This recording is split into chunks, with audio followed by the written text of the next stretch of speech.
Class 10 में आ गए और अपनी पढ़ाई को लेकर के बहुत ज़्यादा सीरियस हो तो आप एकदम सही वीडियो पर हो, क्योंकि इस वीडियो में हम लोग बहुत ज़्यादा इंपॉर्टेंट बातें करेंगे कि क्लास 10th में आपको कैसे जो है अच्छे से स्टडी करनी है। मैं ज़्यादा स्टडी करने के लिए नहीं बोला हूँ, 2 से 3 घंटे भी स्टडी करके आप जो है 95% मार्क्स तक कैसे ला सकते हो, उस बारे में हम लोग इस वीडियो में बात करेंगे। सो दैट इस वीडियो को अंत तक ही देखना। हो सकता है वीडियो लंबा हो जाए, लेकिन क्या ही नुकसान है, आपके क्लास 10th में मार्क्स तो आपके बढ़ ही रहे हैं। सो दैट 10-15 मिनट खर्च करो, जितने मिनट की भी वीडियो है, और मस्ती से अपने क्लास 10th को पूरा खत्म करो। तो बात करते हैं सबसे पहले क्लास 10th हमारे लिए इंपॉर्टेंट क्यों है। इसके बारे में हमने पहले ही एक वीडियो बना दी थी, उस वीडियो को देखना बिल्कुल भी मत भूलना, यहाँ पर आपको लिंक आ रहा होगा। दूसरी चीज, क्लास 10th अगर आप समझ रहे हो कि हाँ इंपॉर्टेंट है, तो इसको कैसे हैंडल करें ताकि हम कम से कम पढ़ाई करें और ज्यादा से ज्यादा मार्क्स हम लेकर के आए। तो देखो भाई, बहुत सारे जो बच्चे होते हैं वो बिल्कुल सीरियस नहीं होते पढ़ाई को लेकर के, और वो ऐसे जैसे तैसे मतलब जैसा अब तक पढ़ते चले आ रहे हैं वैसे ही क्लास 10 में पढ़ाई कर रहे होते हैं, और जब फाइनल के एग्जाम आते हैं तब उनको एकदम से हैवी प्रेशर आने लग जाता है कि भाई पढ़ना ये भी है वो भी है, ये सब्जेक्ट नहीं खत्म हुआ, उसके सिलेबस नहीं खत्म हुआ, इसका नोट्स नहीं मिल रहा, ये कहाँ से करेंगे, वो कैसे करेंगे। उन सारी चीज़ों से बचने के लिए जैसे ही क्लास 10th स्टार्ट होता है उसी समय पर आपको एक स्ट्रेटजी बना लेनी चाहिए कि हमें इस तरीके से पढ़ाई करनी है ताकि हमारी पढ़ाई भी बहुत आसानी से हो जाए और जो हमारे मार्क्स हैं वो भी बहुत अच्छे आ जाएं। देखो सिंपल सी बात है, आपसे एक क्वेश्चन पूछ रहा हूँ, आप इसका ना आंसर बहुत सोच समझ करके देना कि एक डॉक्टर है वो आपसे बोल रहा है आप हर दिन 5-5 मिनट भागो, ठीक है, हर दिन सिर्फ 5 मिनट आपको भागना है और रुक जाना है, 5 मिनट भी नहीं, आपको सिर्फ 2-2 मिनट भागना है और रुक जाना है, या फिर एक साथ आप पूरे 10 किलोमीटर भागो। आप दोनों में से कौन सा प्रेफर करोगे?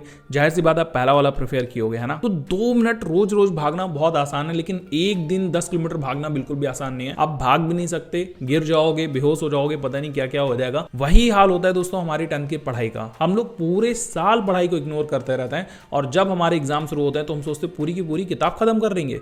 सोच रहे हो 10 किलोमीटर से ज्यादा भागना आसान होगा, किताब खत्म करना एक दिन में आसान नहीं होता। चलो 1 महीने में खत्म नहीं कर पाओगे, मैं तो कह रहा हूँ 1 महीने में कैसे खत्म कर लोगे यार, कुछ भी नहीं पढ़ रखा, अब समय है रिवीजन करने का, तब तुम पढ़ने बैठ रहे हो, आपके कॉन्सेप्ट क्लियर नहीं हो रहे हैं, ठीक है, और जो क्लियर भी हो रहे हैं इंपॉर्टेंट उसमें आपको नॉलेज नहीं आ रही, क्योंकि पेपर का पैटर्न भी बदल रहा है जिसमें आपके नॉलेज की रिक्वायर हो रही है। आपको इन्फॉर्मेशन है उसकी जरूरत नहीं है, आपको कैसी इन्फॉर्मेशन है उसकी जरूरत हो रही है। तो क्वेश्चन भी घुमा फिर आगे पूछे जा रहे हैं। इसलिए डे 1 से, मतलब जब से आप ये वीडियो देख रहे हो तब से आपको जरूरत है क्लास 10 को सीरियस लेने की, अच्छे से पढ़ने की। कैसे पढ़ाई शुरू करेंगे? आपको सिर्फ छोटे छोटे 3-4 नियम अपनाने हैं। पहला नियम आपको ये अपनाना है कि जो भी पढ़ाई करनी है, जहां से भी करनी है, जैसे भी करनी है, उसके बढ़िया से नोट्स बनाने, कलरफुल नोट्स बनाने, वो भी प्रॉपर ऐसे नोट्स जो पूरे साल काम आए। ऐसा ना हो कि आप 5 रुपए वाली कॉपी खरीद लिया, उस पर नोट्स लिखा, आज लिखना शुरू करें, शाम तक ही खत्म हो गई, अब कल नई कॉपी आ रही है, उसको फेंक दिया पुरानी वाली को, गायब हो गई, इधर उधर पड़ी, पता नहीं मिल भी नहीं रही। सो दैट आप महंगी कॉपी खरीद लो, थोड़ी मोटी ले लो, चाहे वो जितने की भी आ जाए, 100-150 रुपए की कितनी की भी आ जाए, एक कॉपी ले आओ, लिखना शुरू करो, और उस सब्जेक्ट के पूरे नोट्स उसी कॉपी पर होने चाहिए। अब आप पढ़ाई कहाँ से करो, आप ऑनलाइन पढ़ रहे हो, खुद से पढ़ रहे हो, ट्यूशन में पढ़ रहे हो, स्कूल में पढ़ रहे हो, कहीं से भी पढ़ रहे हो, बट जो नोट्स हैं वो कंप्लीट होने चाहिए, वो भी एक ही कॉपी पर। ये है पहला रूल जो कि क्लास 10th का है। और आपको सभी सब्जेक्टों के नोट्स बनाने हैं, हिंदी के, इंग्लिश के, मैथ के, साइंस के, SST के, संस्कृत के भी बनाना चाहे तो बना सकते हो। वैसे संस्कृत वगैरह अगर आपके पास में तो उसको इग्नोर कर दो। 5 आपके जो मेन सब्जेक्ट है, जिसमें 3 कोर और 2 लैंग्वेजेस, ये बहुत इंपॉर्टेंट है, इनके नोट्स प्रॉपर चाहिए।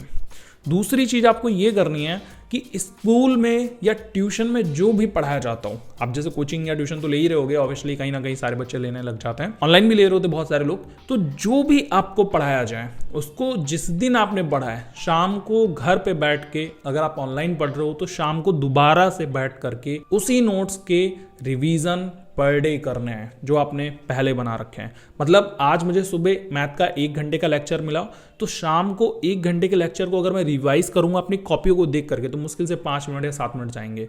तो इस तरीके से रिवीजन में आपको डेली 1 घंटा खर्च करना है, जिसमें आपको सारे सब्जेक्ट का रिवाइजन करना है।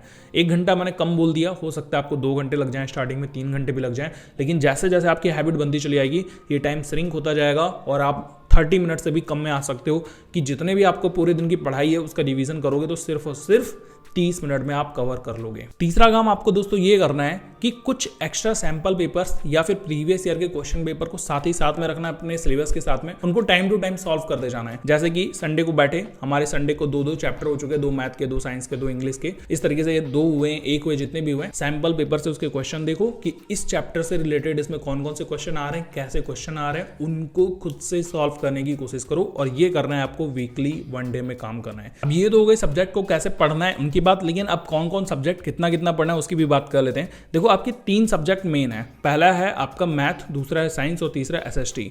आप डेली जो है मैथ, साइंस और एसएसटी पर टाइम दो। मैथ पे मान के चलते हैं 1 घंटा आप दे रहे हो सेल्फ टाइम, ठीक है, ट्यूशन के अलावा, कोचिंग के अलावा या किसी के अलावा। देखो बहुत आसान सा तो आपका सब्जेक्ट होता है मैथ, ठीक है। एक फॉर्मूला उठाना है, एक एक्सरसाइज पूरी खत्म हो जाएगी। और ये करना कहाँ से? ये करना है आपको एनसीईआरटी से। कोई भी एडिशनल बुक की अभी जरूरत नहीं है। अभी आप कोई भी बुक मत लो, जो भी चीज़ें होंगी वो मैं प्रोवाइड करा दूंगा अपने इस चैनल पे, डीपीपी के जरिए आपको रोज देते रहूंगा।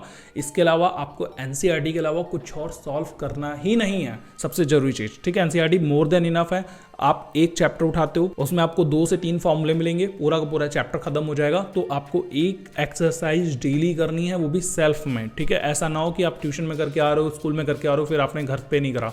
आपको घर पे करनी है, चाहे वो आप रिवाइज कर लो, चाहे आप उसको खुद से कर लो, लेकिन करना खुद से है। तो ये हो गया आपका मैथ का डेली का काम। उसके लिए आप टाइम मत देखो, चाहे आपको 10 मिनट लगे, चाहे आपको 2 घंटे लगे, करो, ठीक। दूसरी चीज है साइंस का। साइंस में जब आप एक चैप्टर उठाते हो, ठीक है, तो आपको एक चैप्टर का एवरेज टाइम अगर आप देखोगे तो 20 से 25 दिन मिलता है। अगर आप पूरे साल में सारे चैप्टर को देखते हो कि आपके पास 10 महीने का टाइम है, आपको 13 चैप्टर करने हैं, तो 20 दिन होते हैं। बट आप एक सप्ताह मान के चलो, आपको एक सप्ताह में हर चैप्टर के सारे हेडिंग्स खत्म करने हैं। और कैसे करोगे वो आप जानो, ठीक है। आप चाहे ऑनलाइन पढ़ रहे हो, चाहे अपने टीचर की मदद से पढ़ो, बट उनको सेल्फ में पढ़ना है। ट्यूशन में पूरा चैप्टर खत्म हो गया, स्कूल में पूरा चैप्टर खत्म हो गया, वो नहीं करना। जैसे कि मैं पहले चैप्टर की बात करूं, पहले चैप्टर में सबसे पहले आपको साइंस में मिलेगा कि केमिकल इक्वेशंस क्या होती हैं, ठीक है। तो आपको एक दिन में जब आपने केमिकल इक्वेशंस को पढ़ना शुरू करा, पूरा का पूरा पढ़ डालो।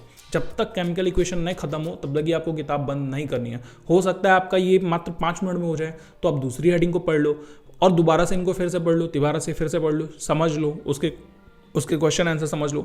लेकिन 7 दिन के अंदर आप अपना एक चैप्टर खुद से खत्म कर लो। ये चीज़ अगर आप करते हो ना, तो आपको बहुत फायदा मिलने वाला है इन फ्यूचर। इतना ज़्यादा आप इसमें जो है खुश रहोगे कि साइंस के आप ज्ञाता बन जाओगे। कोई कुछ भी पूछे आपके पास में जवाब होगा। मान के चलते हैं इस काम के लिए भी आपको 1-1 घंटा रोज का लग रहा है, ठीक है। तो मैथ का 1 घंटा, साइंस का 1 घंटा। अब बचे हुए आधे घंटे में आपको क्या करना है? आपको उठाना है एसएसटी। और एसएसटी के देखो टोटल चैप्टर भी अगर आप देखोगे ना, तो 20-21 से ज़्यादा चैप्टर नहीं होंगे जो आपके सिलेबस में आ रहे होंगे। एक चैप्टर को एक सप्ताह का टाइम दोगे, एक हेडिंग रोज क्लियर करोगे, तो भी आपको बहुत अच्छा रिजल्ट देखने को मिलेगा। और एक हेडिंग क्लियर करने में मुश्किल से 10 से 15 मिनट जाएंगे। तो इस तरीके से आपको टोटल देने हैं 2.5 घंटे। 2.5 घंटे में आपकी तैयारी इतनी भयंकर हो जाएगी कि हर कोई आपसे कांपेगा कि भाई साहब इतना अच्छा ये बच्चा कैसे होने लग गया, ठीक है। आपके दोस्त लोग बोलेंगे जो देख रहे थे कि भाई 10th तक की तो आप सीरियस ही नहीं थे, लेकिन 10th में आके आपने इतना सब कुछ कैसे फोड़ना शुरू कर दिया अचानक से। तो ये आपका 2.5 घंटे का फॉर्मूला है जो कि आपको बहुत ज़्यादा ब्रिलियंट बनाएगा। साथ में आपके अंदर नॉलेज तो आएगी, आपकी मार्कशीट को भी बहुत ज़्यादा वैल्यूएबल बनाता जाएगा। इसके बाद में बसते हैं आपके लैंग्वेज वाले सब्जेक्ट इंग्लिश और हिंदी। उसको कैसे पढ़ना है? तो इंग्लिश और हिंदी पढ़ने का देखो तरीका ये है कि आपको इंग्लिश और हिंदी को एक कहानी वाला सब्जेक्ट मानना है। आपको इनसे सब्जेक्ट नहीं पढ़ना है, आपको पढ़ना है इनकी कहानियाँ, इनके अंदर क्या लिखा हुआ है उनको पढ़ना है, इनके अंदर कौन कौन सी कविताएं उनके मजे लेना है। तो एक वीक में आप एक हिंदी की और एक इंग्लिश की कोई कहानी उठा लो, 20-25 मिनट लग रहे पढ़ लो और सिर्फ कहानी पढ़ो, ज़्यादा कुछ मत पढ़ो, ठीक है। अपनी तरफ से सिर्फ कहानी पढ़नी है, बाकी आपके स्कूल के टीचर काम कराई देंगे, आपके ट्यूशन के टीचर काम कराई देंगे। हिंदी इंग्लिश में सिर्फ आपको कहानी पढ़नी है। और कौन सी कहानी पढ़नी है? जो सारी हैं एक तरफ से। कोई एकांकी भी आ रही है वो भी पढ़नी है, कोई लेटर आ रहा है वो भी पढ़ना है, कोई जो है अपनी स्टोरी बता रहा है वो भी पढ़ना है, आत्मकथा बता रहा है वो भी पढ़ना है। पढ़ना सब कुछ है, ठीक है। ज़्यादा से ज़्यादा 20 से 25 मिनट लगेंगे। कितना लगेगा? मान के चलते संडे को उठे तो संडे को वैसे हम 6-7 घंटे हमारे बोर हो जाते हैं, हमें पता ही नहीं चलता हम कहाँ लगे पड़े हैं, ठीक है। मान के चलो आप क्रिकेट खेलने जा रहे हो, तो क्रिकेट खेलने से जाने से पहले आपको अगर आधा घंटा मिल रहा है क्योंकि आपके दोस्त इधर उधर हो गए, आप एक कहानी उठा के पढ़ लो। सुबह सुबह उठे आप एक कहानी उठा के पढ़ लो, ठीक है। शाम को बैठे आकर के आप इंग्लिश की कहानी उठा के पढ़ लो। तो एक स्टोरी आपको वीकली कवर करनी है। इससे आपको इतना फ़ायदा मिलने वाला है कि आपके मार्क्स का मैं क्या ही बताऊँ भाई। ये मेरी स्ट्रेटजी थी, मैंने फॉलो करा, काफ़ी अच्छे नंबर आए, 90+ नंबर थे 10th क्लास में। सो दैट इससे जो है बहुत ज़्यादा बेनिफिट लेने वाले हो आप लोग। इस तरीके से आप पढ़ोगे तो बहुत अच्छे मार्क्स लोगे। इसके अलावा मैं अपने चैनल पे, इसी चैनल पे आपको साइंस और मैथ्स दोनों पढ़ाते रहूँगा, साथ में एसएसटी भी पढ़ाऊंगा, तो यानी कि तीनों सब्जेक्ट मैं आपके यहाँ पर क्लियर कर दूंगा। बची हुई चीज़ आपकी हिंदी और इंग्लिश, वो आपको पढ़ना है। अच्छा, मेरा पढ़ाने का तरीका इतना ज़्यादा वैसा नहीं है कि मैं एकदम टीचर बन के पढ़ा रहा हूँ, मैं आपको बड़ा भाई बन के पढ़ाऊंगा, बड़ा दोस्त बन करके पढ़ाऊंगा। जैसे दोस्त लोग होते हैं तो आपस में जो कम्युनिकेशन करते हैं ना, वो जनरली करते हैं, कोई ऐसा शब्द यूज नहीं करते जो बहुत प्रोफेशनल हो, तोड़ू फोड़ू से शब्द यूज करते हैं, जिससे आपको लगेगा भी नहीं कि मैं पढ़ रहा हूँ, और आपको लगेगा कि खेल खेल में हमारी बस बातें हो रही, कन्वर्सेशन चल रही है, और उसी के जरिए जो है हमारा सब्जेक्ट भी क्लियर हो गया, चैप्टर भी क्लियर हो गया, मजा भी आ गया।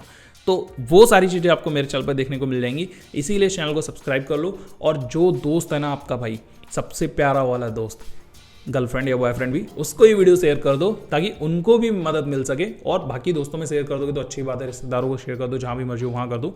10th जो है सबका अच्छा जाना चाहिए, ये आपकी और मेरी दोनों की जिम्मेदारी है, हम दोनों ने मिलकर के उठाया इसको। आई नो आप ये वीडियो अब तक देख रहे हो तो आपकी जिम्मेदारी है, और मैं इस वीडियो को बना रहा हूँ सो दैट मेरी भी जिम्मेदारी है कि आपका 10th अच्छा जाए। तो मैं मिलता हूँ आपसे अगली वीडियो में, तब तक के लिए गुड बाय, टेक केयर, अपना ख्याल रखो, देखते रहो फुल ऑन गाइड, और चैनल को सब्सक्राइब कर लेना भाई, भूलना मत बिल्कुल भी, बहुत ज़रूरी है मेरे लिए, ठीक है।